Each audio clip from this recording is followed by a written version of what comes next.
10월 17일 화요일 새벽 예배를 하나님께 올려드리겠습니다. 오늘 본문은 열왕기상 17장 8절에서 24절 말씀인데요. 봉독은 16절에서 24절까지만 읽도록 하겠습니다. 여호와께서 엘리야를 통하여 하신 말씀같이 통의 가루가 떨어지지 아니하고 병의 기름이 없어지지 아니하니라. 이 일 후에 그 집 주인 되는 여인의 아들이 병들어 증세가 심히 위중하다가 숨이 끊어진지라.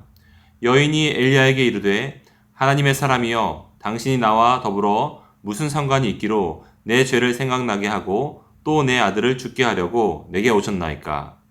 엘리야가 그에게 그의 아들을 달라 하여 그를 그 여인의 품에서 받아 안고 자기가 거처하는 다락에 올라가서 자기 침상에 누이고 여호와께 부르짖어 이르되 내 하나님 여호와여 주께서 또 내가 우거하는 집 과부에게 재앙을 내리사 그 아들이 죽게 하셨나이까 하고 그 아이 위에 몸을 세번 펴서 엎드리고 여호와께 부르짖어 이르되 내 하나님 여호와여 원하건대 이 아이의 혼으로 그의 몸에 돌아오게 하옵소서 하니 여호와께서 엘리야의 소리를 들으심으로 그 아이의 혼이 몸으로 돌아오고 살아난지라. 엘리야가 그 아이를 안고 다락에서 방으로 내려가서 그의 어머니에게 주며 이르되 보라 네 아들이 살아났느니라. 여인이 엘리야에게 이르되 내가 이제야 당신은 하나님의 사람이시오 당신의 입에 있는 여호와의 말씀이 진실한 줄 아노라 하니라. 열왕기상 17장은요. 어려울 때 주님이 자기 백성을 어떻게 대하시는지를 살펴볼 수 있습니다. 먼저 하나님은 특별한 수단을 통해서라도 그의 백성을 부양하신다는 것입니다. 까마귀와 이방인이 이스라엘 사람들에게 무슨 의미였을까요? 한 번도 생각해 본 적이 없는 도움입니다. 우리는 어려움이 닥치면 어떻습니까? 가장 먼저 가까운 사람이 생각나죠. 가족이 생각나고 친구가 생각나고 이웃이 생각납니다. 마찬가지로 이스라엘 사람들도 그랬는데요. 시체를 뜯는 부정한 짐승인 까마귀와 다른 신을 숭배하는 이방인은 부정하다고 생각해서 조금도 염두에 둔 적이 없는 가능성입니다.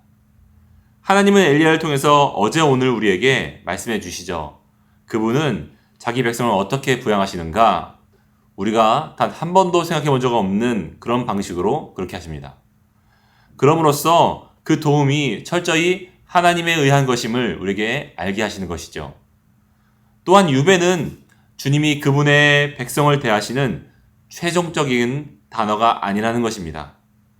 히브리서 11장 13절처럼 우리는 이 땅에서 마치 유배지에 와 있는 외인이요 나그네처럼 살아가죠. 세상이 우리를 원하지 않는 것 같습니다. 그렇게 생각이 들 때가 많죠. 그런데 바알 신앙의 심장부인 시돈 땅에서도 하나님은 엘리야를 먹이십니다. 다음을 준비케 하시죠. 마찬가지로 그분의 백성인 우리는 유배로 삶을 마감하지 않습니다. 그분은 자기 백성을 그렇게 대하시지 않아요. 아무리 절망처럼 보이는 생활을 하고 있다 할지라도 우리는 기억해야 됩니다. 유배는 주님이 그분의 백성을 다루시는 최종적인 단어가 아닙니다. 그렇다면 오늘 본문에서 하나님 우리에게 무엇을 말씀하고 계실까요? 먼저 첫째로 그의 나라와 그의 의를 구하라 라는 것입니다. 첫째는 그러기에 먼저 하나님의 나라와 그의 의를 구해야 됩니다. 13절에 보면요. 엘리야는 먹을 게 떨어진 시돈 지방 사르밧 과부에게 찾아가서 먼저 나를 위해서 작은 떡 한 개를 만들어 내게로 가져오고 그 후에 너와 네 아들을 위해서 음식을 만들라고 말합니다.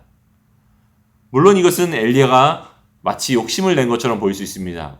먹을 것이 떨어진 그곳에 가서 내 음식을 먼저 주고 너와 너의 아이들은 다음에 준비해 라고 말하는 것이 어떻게 들리겠습니까? 그런데 실제로는 그렇지 않아요. 왜냐하면 이 말을 하나님이 시키셨거든요.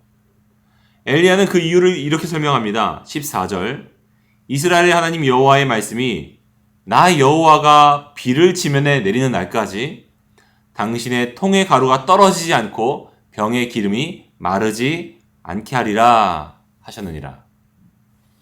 여러분 이것은 그녀에게 분명 말도 안 되게 들렸을 수 있습니다. 그런데 어차피 그녀는 지금 마지막 남은 식재료로 음식을 해먹고 아들과 함께 삶을 마감하려고 했었거든요. 그녀는 이 허무맹랑한 요구를 이제 받아들입니다. 막다른 골목이었으니까요. 그런 면에서 철로 역정을 쓴 존 버녀는 이렇게 말합니다. 겸손함은 이해의 빛이라고요. 뭐라고요? 겸손함은 이해의 빛이요.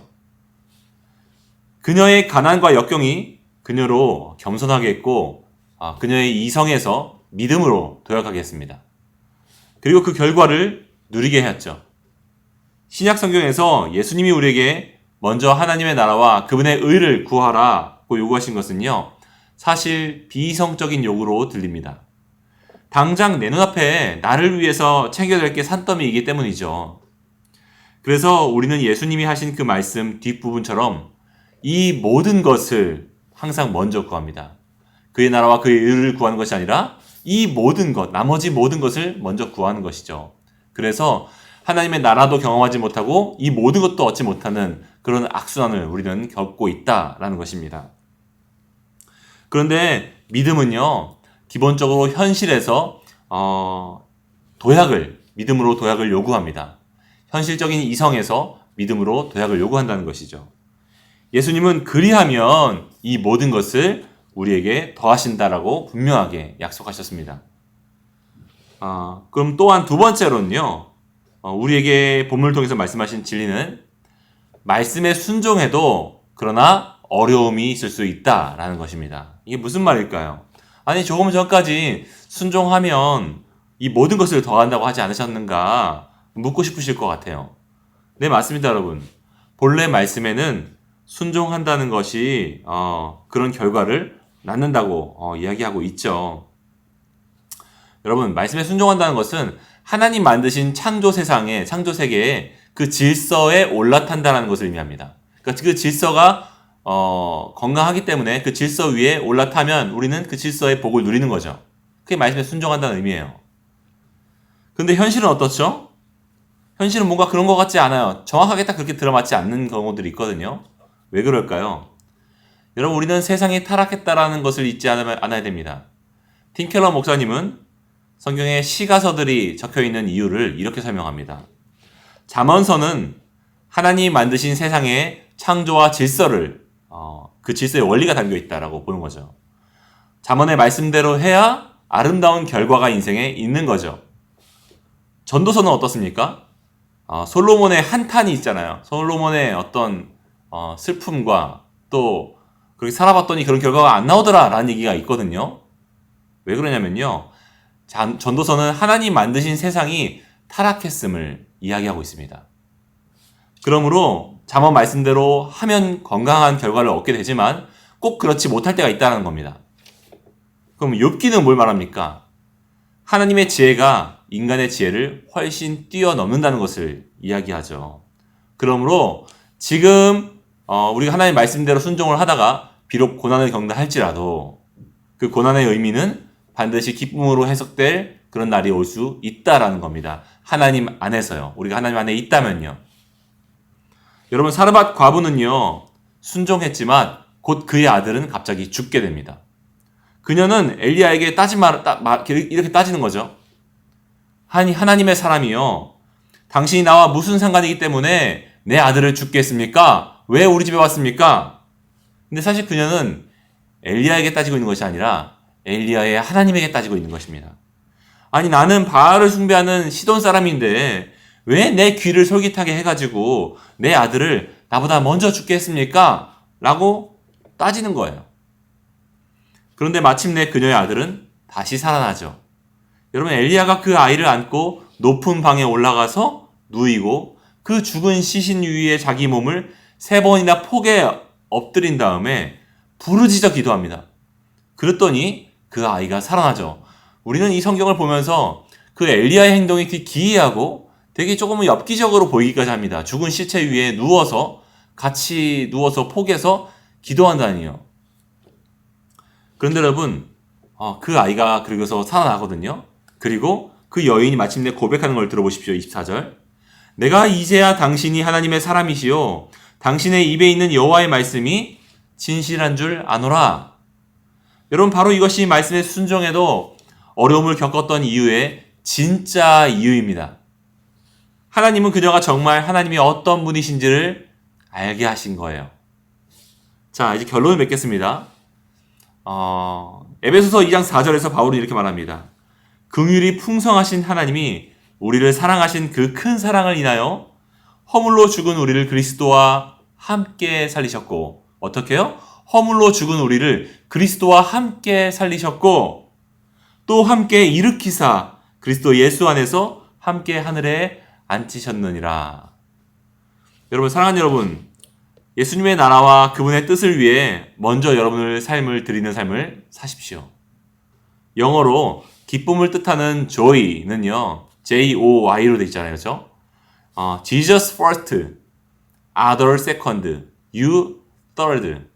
다시 말해서 예수님을 먼저 생각하고, 그리고 이웃을 다음으로 생각하고, 그리고 나서 당신을 생각하라. 그것이 참된 기쁨으로 가는 삶이다 라는 뜻인 거예요. 근데 여러분, 우리가 말씀에 순종해서 하나님을 위해 살아도 고난과 역경이 있을 수 있죠. 그렇죠? 그것이 우리가 경험하는 바잖아요. 그런데 그것은 하나님이 자기의 백성을 버렸기 때문이 아니라 자기의 백성을 더 나은 아들로 삼으시기 위함입니다. 조금 전에 살펴본 에베소서에서 바울은 우리가 죽었었는데 그리스도가 우리와 함께 죽으셨고 그분이 부활하시자 우리도 그분과 함께 일으킨 바를 경험했다고 말했습니다. 여러분, 제가 아까 엘리야가 그 죽은 아이의 시신의 폭에서 엽기적으로 누웠다가 기도하고 같이 일어나는 장면이 조금은 특이하게 보인다라고 제가 말씀드렸었을 겁니다. 여러분, 거기서 우리는 예수님이 예표되고 있다는 것을 보아야 됩니다. 예수님은 죽은 우리와 함께 포개해 주셔서 그분이 죽으셨고 그분이 부활하심으로 우리도 같이 부활하게 되는 것이죠. 여러분, 그러므로 예수님은 더 나은 엘리야입니다. 그러므로 여러분, 그리스도께로 오십시오. 그분은 우리들의 죽은 것 같은 삶을 참된 부활로 이끄실 수 있는 분입니다. 그리스도께로 오십시오. 이 시간 우리 함께 기도하기 원합니다. 예수님, 당신이 자기 백성을 우리는 생각지도 못할 수단을 통해서라도 구원하시는 분이라는 것을 알게 되었습니다. 당신은 자기 백성을 유배로 결코 끝내지 않으시는 분이십니다. 우리가 설령 이 땅에서 완전한 죽음으로 삶의 소망이 끊어진다 하더라도 당신은 무덤까지 같이 놓으셨다가 자기와 함께 다시 일으키시는 분이십니다. 그런 당신을 신뢰합니다. 당신이 나의 구주요 주님임을 고백합니다. 저의 남은 삶을 당신께 순전한 마음으로 순종함으로 참된 기쁨과 영광의 길로 나가겠습니다. 예수님의 이름으로 기도합니다. 아멘. 자, 우리 시간 두 가지 놓고 기도했으면 좋겠는데요. 먼저는 인생의 유배와 같은 시간을 보낼 때 우리의 마음이 울적하고 정말 이렇게 살다가 끝나버리는 것만 같은 이 고통의 수렁에서 빠져나오지 못할 것 같을 때가 있죠. 바로 그때 나의 감정보다 하나님의 나를 향한 신실하심을 신뢰하는 제가 되기 원합니다 라고 우리 함께 기도했으면 좋겠습니다. 또한 두 번째로는 여러분, 예수님의 말씀을 따르다가 어려움을 만날 때가 있죠. 그런데 그렇게 만나는 어려움은요, 우리를 망하게 하지 않습니다. 예수님을 따르다가 겪는 어려움은요, 우리를 망하게 하지 않아요. 예수님이 부활하셨기 때문입니다. 여러분, 환경이 아니라 부활의 주 예수님을 우리 함께 따르기 원합니다. 우리 이 시간 함께 그렇게 기도하겠습니다. 기도하시겠습니다.